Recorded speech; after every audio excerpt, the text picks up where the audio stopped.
నమస్కారం. నా పేరు మహేశ్వరి.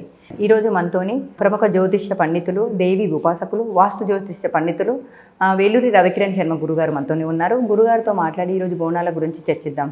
గురుగారు, బోనాల పండుగలో పలహార బండికి ఉన్న ప్రత్యేకత గురించి వివరించండి గురుగారు. పలహార బండి అంటే ఈ అమ్మవారిని ఈ బోనం సమర్పించడానికి ఘటం అంటారు దాన్ని. అంటే అమ్మవారికి సమర్పించేటప్పుడు చక్కగా రంగు కాగితాలతో చేసినటువంటి ఆ యొక్క పలహార బండిలాగా అమ్మవారికి జ్యోతి పెట్టి బోనం పైన, అంటే నైవేద్యం ఇప్పుడు పవిత్రంగా ఉండాలి.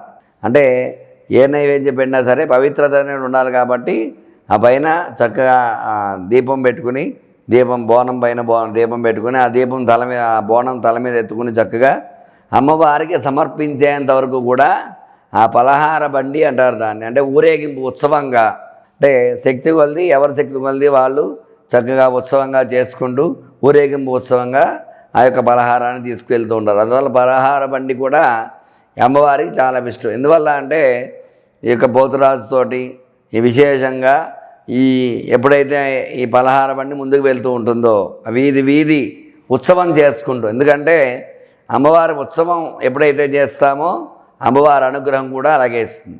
అందువల్ల ప్రతి వీధి కూడా తిరుగుతూ ఆ యొక్క దేవాలయం ఎక్కడైతే ఉంటుందో దేవాలయం దాకా వచ్చి, దేవాలయంలో ఆ పలహారము, ఆ బోనము ఆ బండితో పాటుగా వచ్చి అక్కడ సమర్పించిస్తూ ఉంటారనమాట. అందువల్ల ఈ పలహార బండి కూడా చాలా విశిష్టత అనేది ఉంది. దీన్ని జాగ్రత్తగా కాపాడుకుంటూ ఆ యొక్క బోనానికి చుట్టూరా వేపాకులు కడతారు.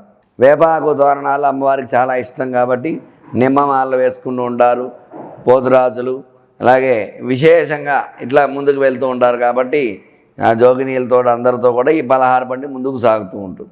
ఎప్పుడైతే అలా పలహార బండికి ముందుకు వెళ్తూ ఉంటుందో భగవంతుడు అమ్మవారి చుట్టూ కాపాడుతూ ఉంటుంది. ఎక్కడికి వెళ్లకుండా జాగ్రత్తగా ముందుకు తీసుకెళ్తూ ఉంటుంది అన్నమాట. అందువల్ల చాలా విశేషం అన్నమాట.